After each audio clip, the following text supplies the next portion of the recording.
Celtic State of Mind. This is your matchday coverage. I'm Paul John Dykes. I'm joined by Tony Haggerty, and we are going live on all the usual platforms except for some strange reason Twitter. So whilst I get the first response from Tony Haggerty, I will be sharing the YouTube link on the Twitter page. Tony, a lot of people don't tune into the pre-match and a halftime, so we'll go through the entire game as a post-match. Let's have a wee chat about the performance, which I thought in parts was excellent, but the fact that we do still ship a goal here and there, which is becoming a wee bit of a concern. I don't want to be too hard on the likes of Welsh and Hart, who I think were probably to blame for the 2 goals, but it is still a wee concern that we can ship goals sometimes pretty easily. Yeah, I think that's the only negative on today, isn't it? First 20 minutes, terrific, get yourself 2 goals ahead, concede a sloppy goal from Dundee's first attack, meaningful attack from across, and then you put the game to bed with some scintillating 5 minutes, actually. You know what I mean? 10 minutes after the break. Really good, you thought. 4-1. This is going to be another 5-6, possibly 7-1, something like that. And then Joe Hart does the old Superman job, comes for a ball he's never getting, and you concede again. So, yeah, I mean, it's a worry and a concern. It's not so worrying when you're that far ahead today, but it's a worry moving forward that you continue to concede, because a lot of the goals that Celtic are conceding are bread and butter crosses into the box, aren't they? They are. I think it was an interesting stat, 8 out of 9, and I know that in terms of our defensive record, it is excellent when you compare it across the league. Yeah. Dundee United had a great record, and they've gone out yesterday and taken an absolute tanking at the hands of Hearts. So yeah, absolutely. I'm not turning this into a negative. It's just probably the only concern from this afternoon's early kickoff, because other than that, we showed in spells like how absolutely scintillating Celtic can be when they're playing at full throttle. Yeah. We've got a talent in Jota who we are raving about him week on week.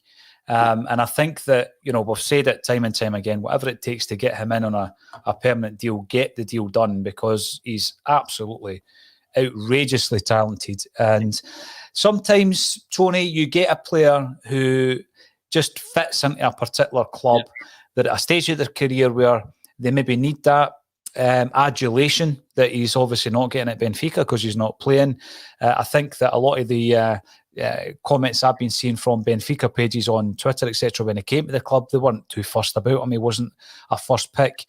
He could come to Celtic and become an absolute hero at this club and also be part of huge successes at this club. He's the type of player, I think, that if he was to do that, although everything he says has been positive, it would be a stepping stone for him, because he has so much talent and he's at that age, Tony, where he could have another big move down the line, but do whatever needs to be done to get that permanent deal over the line when the time comes. Yeah, of course. I think Jota's tailor-made for Celtic and Celtic are tailor-made for Jota. As you see, it's that marriage of convenience, isn't it?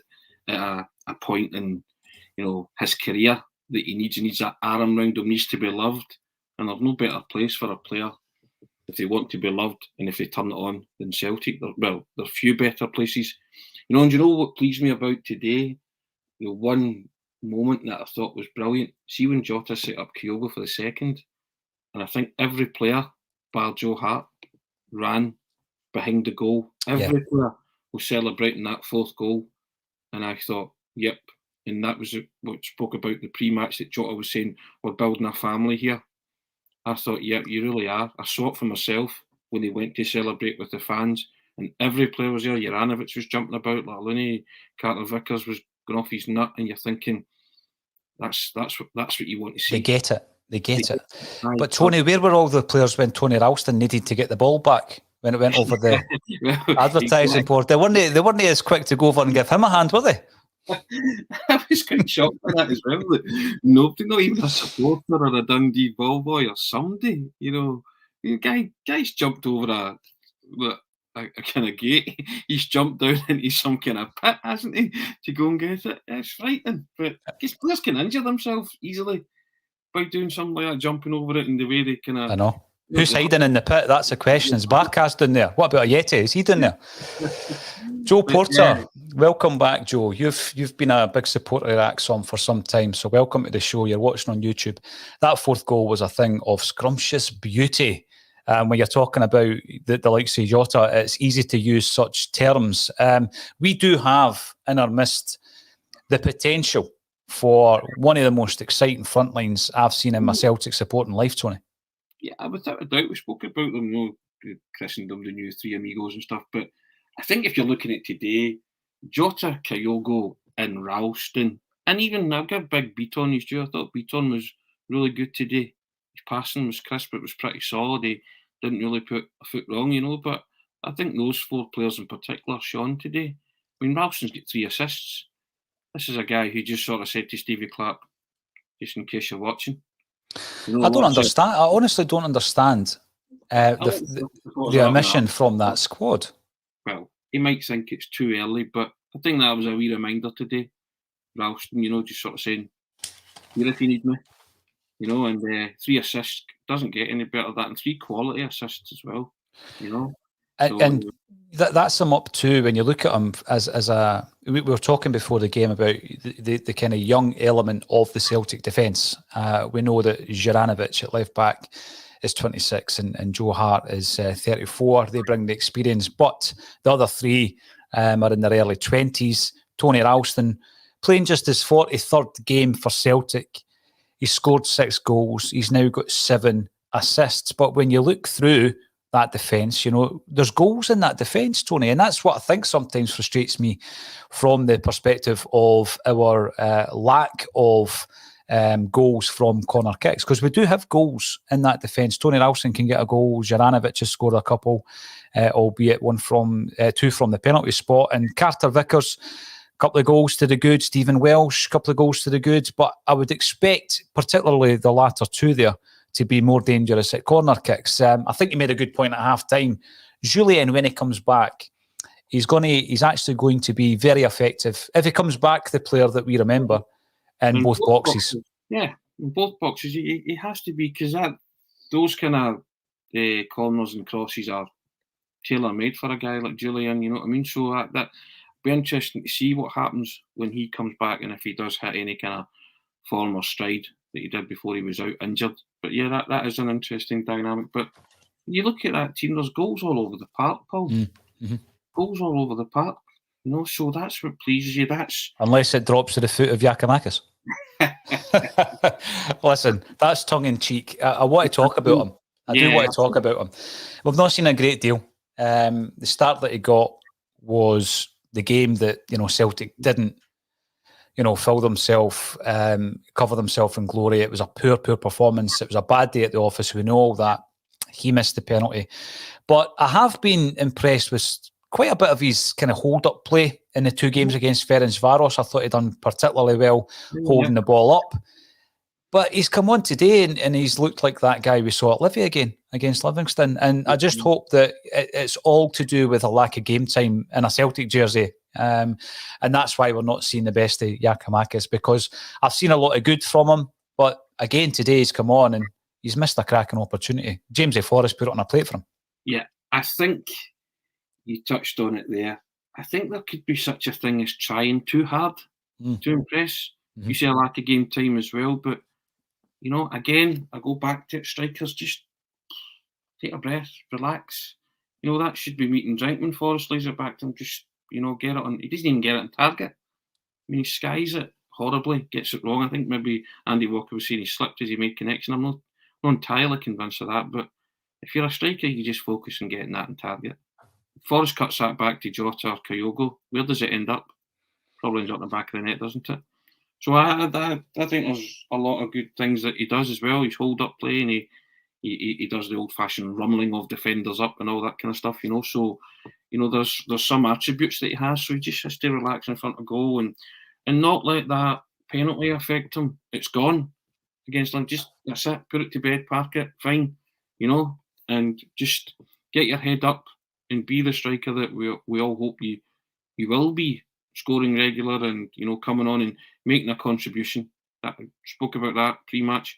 Got to come on and make a contribution. and you were talking about there's some kind of verve or Ashcroft with Lee Ashcroft on the park, and I said, well, we could basically say the subs don't work. You know what I mean? Maybe the subs didn't work today. You could maybe say that, but yeah, they will work in future, and they have to be.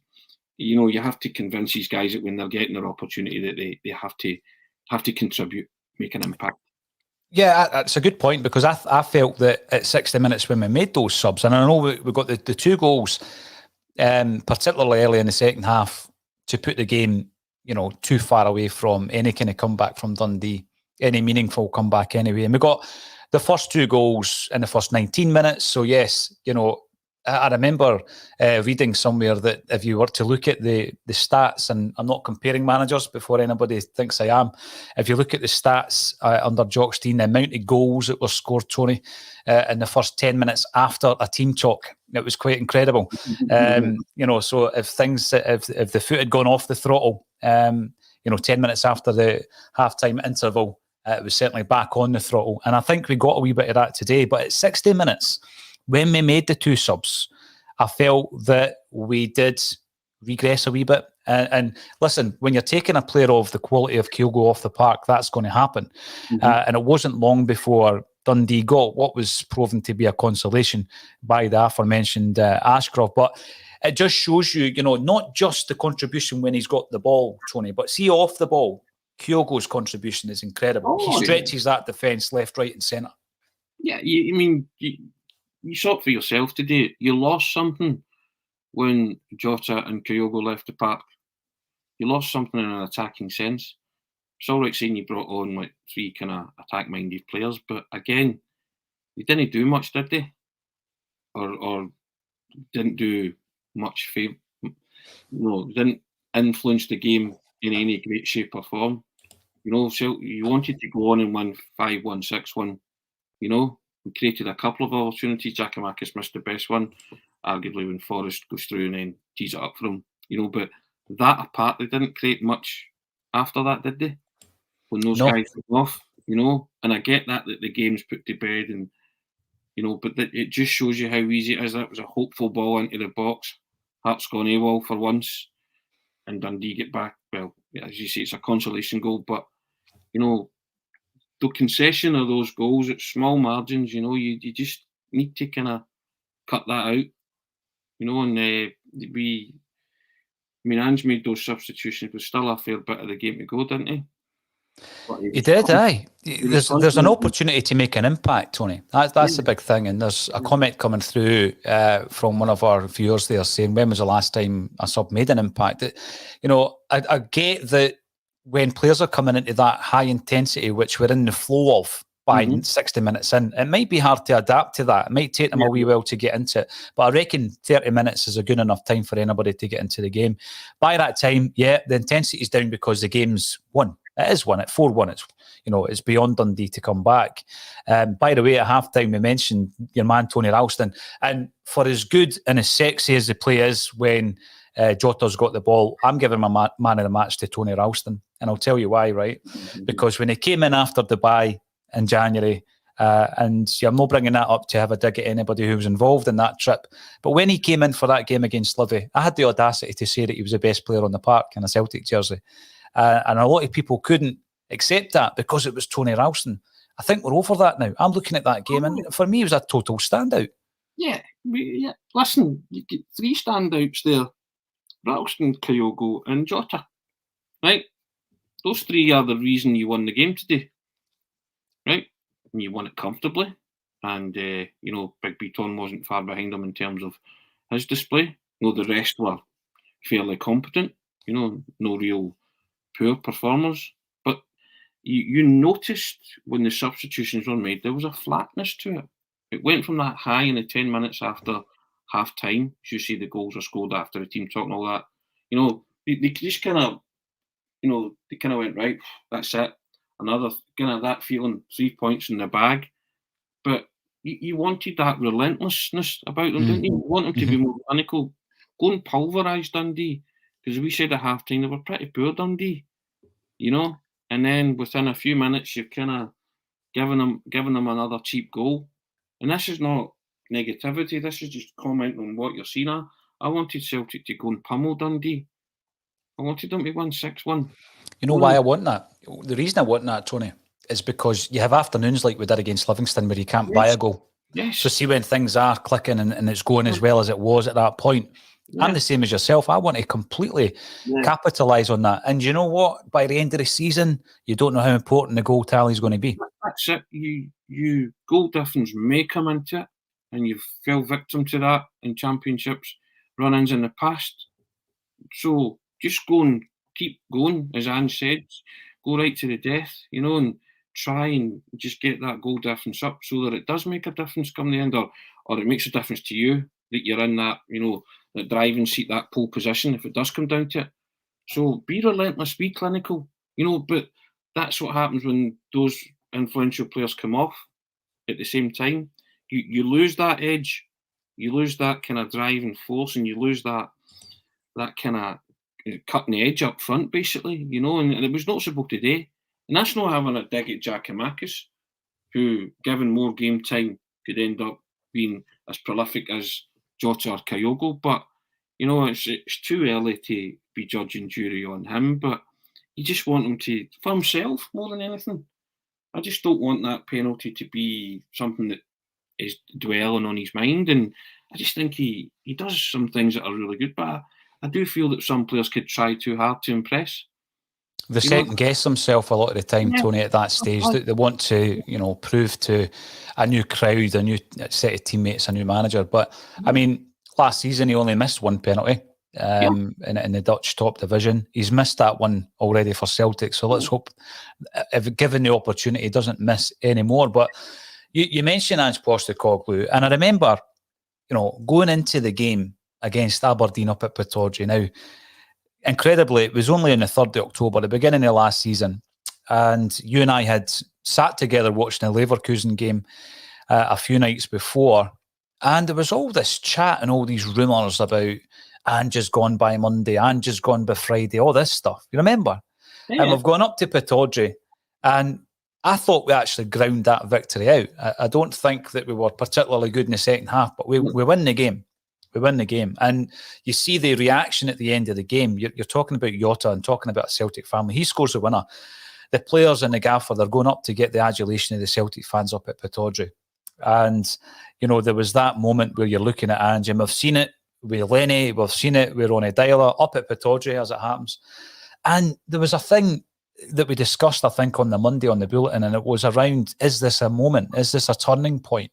Yeah. And it has proven to be. I mean, we were very disappointed with a 0-0 draw against Livingston. That Aberdeen result came after a demoralising defeat in Europe against Leverkusen. The 1-1 at home to Dundee United, which was very disappointing. And although we had beaten Raith Rovers 3-0, prior to that, we had gone to Livingston and they beat us 1-0. So we were at that point, it was a very important win. We knew that. But we were then facing a run of fixtures between Pittodrie and the international break. And I think everybody would admit, going to Pittodrie, Fir Park, Easter Road, and away to Ferencváros, followed by this game today, that if we've only dropped 2 points, then it would have been acceptable back on the 3rd of October. That's where we are just now going into the latest international break. And I think that, generally speaking, in isolation, the Livingston result was very disappointing. But overall, every single result since Pittodrie, for me, as a collective, I just think that we've weathered the storm, and Ange has weathered that storm. Sea change, I think, is the phrase. There was a sea change that day at Pittodrie. Because not only did Celtic win, they won ugly, which hadn't been a trait of Ange's team up until that moment. It was what a galvanising effect it had on everybody. We spoke before about those fixtures that were coming up, and we were talking about in the realms of, can Celtic win any of those 3 away games? The way they were at that moment in time.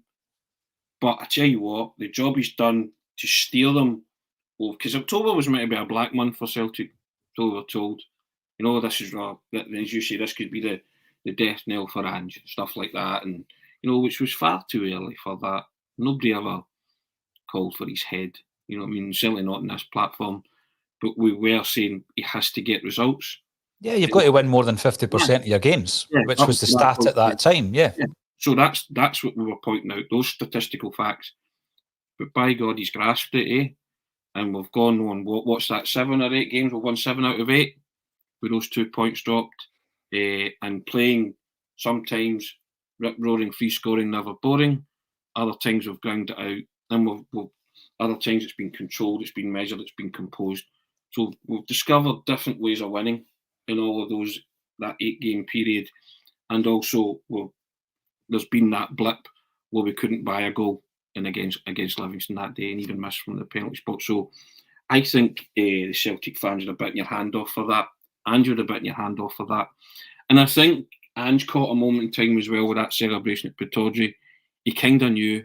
That's when it kind of sunk in. He went, right, this is the base and the platform upon which I'm going to build this team. And we've gone forward from that moment onwards. And big up to him. And, he's taken everything in the chin. He's taken criticism, and he's taken all sorts of questions. And, at this moment in time, he's answering them now. Because he's always banged on about when he gets the team that he wants, players back. And we got all that. We were just frustrated at the fact that as a Celtic manager, there's only kind of one style of football, and it's winning football. You've just got to win. And that 50% start up to us on this platform. That's what up to us. It wasn't Ange. It wasn't him personally per se, but people took that as being us having a dig at Ange. We've never had a dig at Ange, because I think to a man and woman on this pod, we actually love Ange. We're firmly behind what he's doing and the road in which he's taken this team, and we're excited by it all. You just don't want to say too much, because it all comes crashing down again. But at the moment, it's good to watch. But there are things that you can tweak, things that you can make better, and things you can improve on, like every football team. The big thing is, Tony, when you're watching every 90 minutes of football that Celtic play, we talk about what went well and the nuances of what could improve, and that's fine. I think there's quite a few comments coming through in relation to the performance of Stephen Welsh as well. He's a player that I've championed. He's a player that I'd love to see in a Celtic jersey for years to come. But I think there was a couple of occasions this afternoon where the defensive qualities of Starfelt, and this isn't me bigging up a player because he's not on the team, because I've been critical of Starfelt, but the defensive qualities sometimes of Starfelt can be taken for granted, maybe by myself, maybe by others on ACSOM. But to put your head on a ball that's coming in, just to get that tackle, and I don't think he looks comfortable on the ball. I don't think that his passing's tremendous, particularly on the left-hand side. But sometimes the basic defensive things is what Starfelt's doing well. And it has gone under the radar a wee bit. That's maybe what Stephen Welsh has still got to work on, because he was caught in no man's land in between 2 Dundee players and ended up taking a wee swan dive to the deck when they've scored their first goal. We've seen it against Livy previously. And I'm not sitting here thinking I'm going to have a go at Welsh. I also don't think that it's time to start tinkering with that until Starfelt comes back. And then there's a decision to be made. And by tinkering, I mean Liam Scales is another option, of course. And then there's a decision to be made when Julian comes back. And it's all about who's my best 2 from, I would guess, Julian, Starfelt and Carter Vickers, with Welsh as a very able backup. Yeah, I mean, I think we saw today what Starfelt actually brings in his absence. Runs a lot of headers, puts a lot of guys off, jostles people, great. We accept that he's not the greatest defender in terms of a ball at his feet and playing it out from the back, yeah. But see that basic art of defending, that jostling people, winning the ball in the air and being tidy that way. Would he have made a difference today in both of those goals? Probably. He would have contested the balls coming in, wouldn't he have, for a start? So, yeah, maybe ifs and buts. And it's not being harsh on Welsh. You just have to see that Welsh is still a young boy learning his craft. You said at the start, 34 appearances or something? Was it 23? Yeah, well, I was interested to realise that we only had 3 players on the park in the starting lineup with more than 50. But that today was Stephen Welsh's 34th appearance. 34th appearance, because it was Russell's birthday. He managed it in conjunction. So, so that's still relatively inexperienced, isn't it, for a Celtic defender? So he's still learning his craft as well. which is why, like the first goal, he'll get caught underneath it, caught in between, and I get that.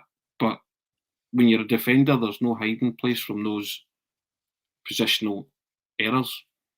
If you're positionally in the wrong place or you make an error in defence, then there's a high chance it's going to be a goal, and it'll be highlighted, like the goalkeeper. He came out for a ball he's probably not entitled to get, but he's probably came out for that ball because he's maybe not been too confident in Welsh attacking it. And even after that, Paul, when Dundee threw another cross ball in, we were lucky not to concede a penalty because Giakoumakis is tugging and Carlton-Vickers is tugging a Dundee boy's shirt, and Ashcroft went down and they gave it against Ashcroft. So the referee saw something that Ashcroft maybe did, but you're running that risk. And say he gives it the other way and they score and it goes 4-3. These are all kind of things that, it didn't happen, but when you saw the replay, it could very well have been a penalty for Dundee. They had a case, they had a shout, so these are the things that they can work on, can make better, can tidy up, because there's still that sloppiness and carelessness in defence, conceding unnecessary and needless goals. Yeah, is it nitpicking? Yeah, of course it is, especially when we've been scintillating in the attacking front. But there are times, as you said, you rightly pointed out, you get days like Livingston when you're attacking 3 or no bail you out. So yeah, you've got to do everything right or do things better, and we can defend better. You've got no qualms about your middle to front functioning and being able to score goals and bulge the net. That's not your concern at all. Your concern is still at the back of the pack and the personnel that he has, that he's rotating and trying to make sure that he gets a kind of settled defence. And hopefully they can take on board the lessons of conceding to they were cheap goals, weren't they? They were cheap goals, yeah. And as you say, though, it puts you in that position where 4-2 can be precarious if a decision goes your way against you rather in the box. It's important that diamond at the back, Hart, Cameron Carter-Vickers, and at the moment Starfelt, that's your 3 first picks when fit. And when Julian comes back in, I think it's going to solidify that. Still not sure where Julian's going to play. I don't know who's going to make way for him. At this moment in time, I've been far more enthused with Carter-Vickers as a defender. I think he brings a lot to the side, and he really stabilises that side as well. Let's talk about the fact that you've got a player there in Beaton who I thought played pretty well today. He'd probably be my 4th in terms of who played the best today, Tony. Very assured. He does slow things down, takes his time, makes the pass. And he's a player along with Tommy Rogic and along with Anthony Ralston that had they left in the summer, they probably would have left with not too much of a fanfare. We would have, looked back fondly on what Tommy Rogic gave us time and time again. But, they look to be coming to the end, the natural end of their Celtic careers. And I think it's only fair that we give Ange Postecoglou the credit that is due for maybe not Beaton yet, but revitalising the careers of such players as Anthony Ralston and Tommy Rogic, and perhaps near Beaton, because again, I don't think in the fullness of time he's going to be a first pick when everybody's fit. But you need players like Beaton. You need, reliable, adaptable players like near Beaton in a squad if you're going to go and really make a challenge for this title this season. We spoke about it pre-match and we'll re-emphasise the point. I put that down to solid man management by Ange Postecoglou. He brought, big him up for the fact that he's brought in the likes of Kyogo, who's just an infectious, he's just an infectious wee character, and it's rubbed off in the dressing room. But to come in and say to Ralston, say to Beaton, say to Tom Rogic, you have a future here. Here's why. Here's how you're going to fit into my team. I mean, that's down to football management, Paul, and being good at it. Which is the things that people don't really see about Ange. To get a tune out of Tom Rogic. Tom Rogic was away. We spoke about that the pre-match. He'd signed and sealed a deal to, I think it was Qatar, wasn't it? You said for Qatar. Yeah. Mm-hmm. And he was out the door. And if Ralston followed him and Beaton followed him, Celtic supporters wouldn't have batted an eyelid. You know, some of them might. We were concentrating on the big three, weren't we? Ayer, Edward, Christie. Yeah. Some people might have said at that point, good riddance to them, you know. But to come in and take guys who are probably at low ebb, because they're no daft, they know what the supporters' thoughts are about them, they know what maybe people saying about them and things that have been written about them, especially Ralston. You know, Ralston, imagine being in Ralston's shoes. This right back's coming in, right back's coming in, the first casualty of that's going to be you. You know, he read that constantly for almost 2 months, didn't he? And then you look at the right backs that have come in since Ralston made his debut. You know, Ralston makes his debut at 17 under Ronnie Dyler, Tony. And at that point, Mikael Lustig's your first choice, number 2. Yeah. Look at the amount of right backs that have come in between that debut and Tony Ralston being your first pick at right back. And you've got a lot with international credentials as well. Yeah. You've got Daniel Toljan, you've got Maurice Bauer, you've got El Hamid, Jeremy Frimpong, John Joe Kenny. And, you know, there's 5 in the 5 years that we've brought in. And Tony Ralston has shown the strength of character and the mental fortitude to come through that and give his all on the training park so that the manager that comes in sees the fact that we've got a guy who's willing here, gives him initially that 1-year deal. And I don't think anyone could argue with the extension on that. No, without a doubt. And also, and I would say the same about Neil Beaton, who's clearly watched that, and Ange said to him, right, you know, moving forward, I'm going to need you. And every time I need you, you're going to have to do me a turn. You know? And, you know, players like Neil Beaton know that moving forward, they might not be long-term future, but as long as you can turn around to them and say, you're solid, you're reliable, you're dependable, you know, and Neil Beaton hasn't been that in years gone by. But under Ange, he seems to have kind of grasped that nettle, hasn't he? After a poor start. It's got to be said, after that poor start against Midtjylland. Yeah, but poor start in terms of the fact that he's not a defender. No. You know, that's the fact that we were so thin on the ground. That role is that anchor role. You know, like it or lump it, and he might slow the play down and get all that, but that's where he is. That's his best. That's where he's most effective. You know, and he can influence it as such, where he can break things down and he can shunt the ball to football players. Maybe not as quick as Ange would like in the team, but he does it well. You know, he has done it well the past few games, and he can be trusted in there because he's away from harm and he's away from danger. He's approaching 250 appearances, Tony. He's coming up for 9 years at the club. And with the transition that we're going through, I think it's important to retain players like him who know the club to that degree. Yeah. It's a bit like Tommy Rogic, you know, over 200 games, 9 years at the club, a similar age, maybe a couple of years younger than Neil Beaton. But it's important to have enough of those players in that dressing room to implement to the newbies, this is what Celtic is. This is the fabric of the club. And also as well, if they're listening to the manager, then he's clearly getting through. You know, it's clearly the penny's dropping with everybody. I need you all. You're a vital part of this team moving forward. If we want to be a successful team, then we're going to need everybody on board. You know, everybody's singing from the same hymn sheet, and there doesn't seem to be too many dissenting voices now at the club, does there? Well, the only dissent, we never spoke about it before or at half time, but we will speak about it now, is obviously there was another protest at the stadium today over the club's decision, the apparent decision, to name Bernard Higgins in a superior role within the club's security. And anyone who has followed the offensive behaviour at the Football Act and the debacle that was will know that he was pivotal in the implementation of that and the criminalisation of many of the times honest football fans, Tony.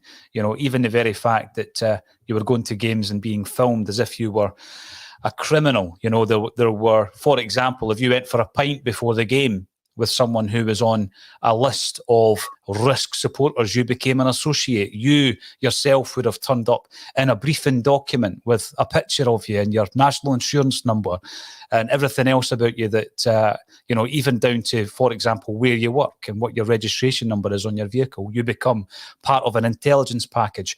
And that's what the Offensive Football Behaviour Act created. It created a monster which thankfully was repealed.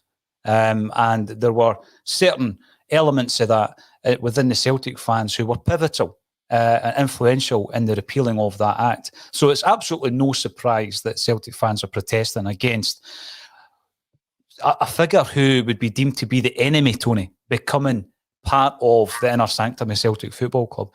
So we're talking about the football, we're getting excited and enthused by Ange Postecoglou, but there is a backdrop at the moment. And obviously there was a protest at the game today. So that is the only kind of dissent that I can see at the moment. People are not prepared to allow the club to make an appointment as divisive as that. And I think that's the word, isn't it? He's divisive, So, and it's on Celtic. If Celtic make this appointment, then they're clearly saying to the Green Brigade, we're taking you head on. That's the message that I derive from that. And so, it detracts from everything that the club's doing at the minute on the park. I don't like to see these protests. I just think that it's a negative slant. It takes away from what you're achieving on the park, and they're playing pretty well at this minute, and could be doing good things. But I don't think the Green Brigade's right to protest, but just somehow I always feel that there's a time and a place for it. And don't know if today was that time and was that place.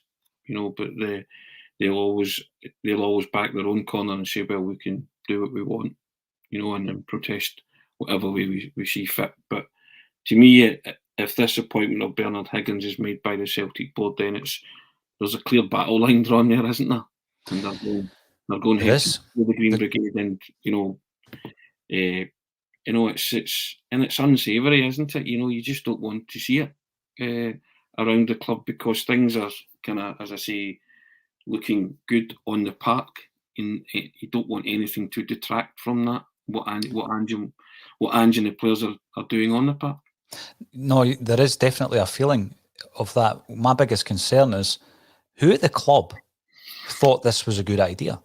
I mean, you hear read the room. Nobody's reading the room, Tony. This is the Green Brigade. Well, Celtic shared Green Brigade being a big part of that, massive presence home and away. Saying the ball's in your court, hence the tennis balls. At first I thought it was pies. And then, we realised it was tennis balls that had been thrown on the park. The ball's in your court. The decision to be made is Higgins or the fans. If they go for Bernard Higgins and they make that appointment, they will be going toe-to-toe with a very influential part of the Celtic fan base. So, on the one hand, we want the success back at the club. On the other hand, there are still issues behind the scenes at Celtic. We know that. We had a CEO in place for 72 days. We took 106 days to appoint a new manager. For as much as they try and advise us otherwise, the first choice manager turned us down.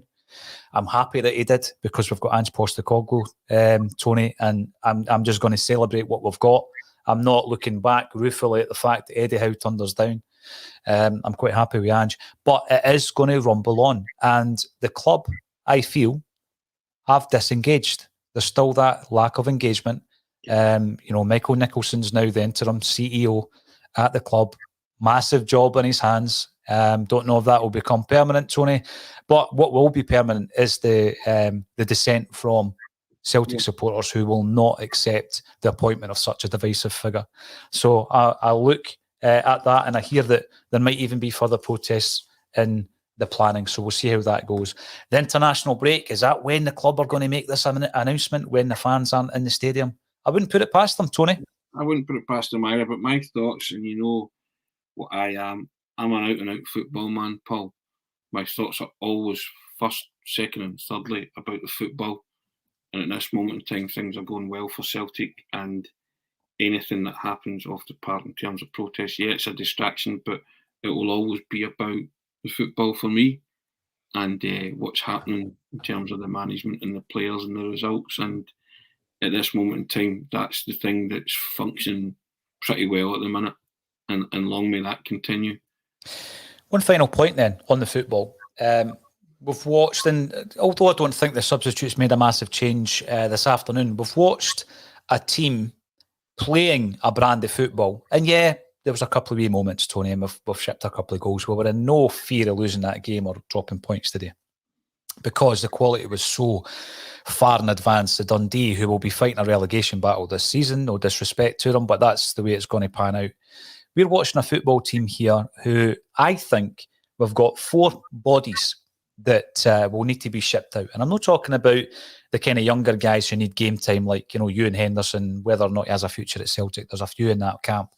But what we've got Bolingoli, we've got Barkas, Ajeti, and I'm now including Sorrow in that category. Now, they've all cost us a few quid. We know Ajeti and Barkas, £5 million. Bolingoli, best part of £3 to £3.5 million. Sorrow, maybe £2 to £2.5 million.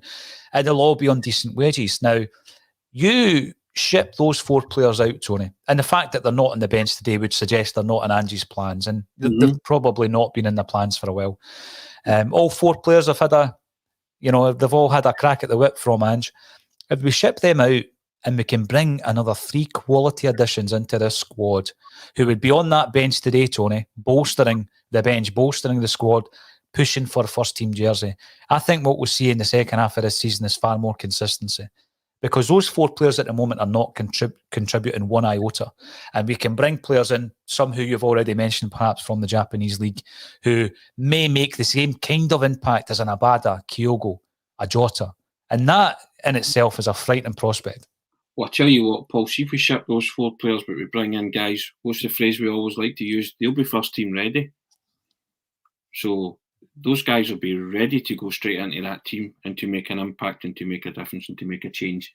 Those guys that you mentioned, the 4, as you say, they're not contributing. And see if they're not contributing, then they'd be as well going somewhere where they can contribute, because they clearly don't have a future here. I think Ange made it perfectly clear early on that Sorrow was just not going to feature in his plans. And Barkas, Ajeti, and who's the other one you mentioned? Bolingoli, yeah. So I think we just you cut your losses. You try and see if you can get any kind of revenue in for them, and you take that and you just accept, right, okay, sometimes you call it wrong or it just doesn't work out for certain players, and you use any kind of funds you get to fund players that you really want at the club. Maybe those 2 from the Japanese that we mentioned, Hatate and Maeda, and I think those kind of players would excite the Celtic supporters much more than seeing the 4 pick up a wage and not contribute. You want players, 1, that are first team ready, and 2, that are going to contribute. And as you say, if they contribute, then Celtic will get consistent results moving forward. There'll be consistency in their play, and they'll be there or thereabouts come May. Absolutely. I never mentioned Wanyama, but he was putting himself in the window as well for Celtic to go and get him in January. So we'll see how that tapers out. I mean, he's only 30. He's only 30 years of age, Tony. He's been playing over in Montreal. Yeah. I love the big guy. We'll see. We shall see. The other 4 players, Tony, as you say, you cut your losses. They're from a different regime, and we move on and we bring in more quality. I really enjoyed that today. I was joined today by Tony Haggerty and also an army of over 1,200 live on our various platforms. Unfortunately, not Twitter today. There was a wee issue between our streaming host and Twitter. Don't know what it is. Hopefully they can kiss and make up. But thanks for tuning on Twitch, YouTube, LinkedIn, and on Facebook. Get yourself subscribing on YouTube. I've still got 3 prizes to give away, but I was too busy to do it during the game. I will be announcing them at some point I would say perhaps tomorrow, when Tony's maybe on the live stream tomorrow at 12:30 with Amy and Russell. But it's always great to talk Celtic, particularly when we're winning. However, there were protests, and we need to speak about that as well. There are some unhappy people supporting Celtic at the moment for other reasons, non-football reasons. So we will keep you abreast of all the developments, football and non-football, if it's anything to do with Celtic Football Club. All that's left for me to say is thank you once again, Tony Haggerty, for joining me on A Celtic State of Mind.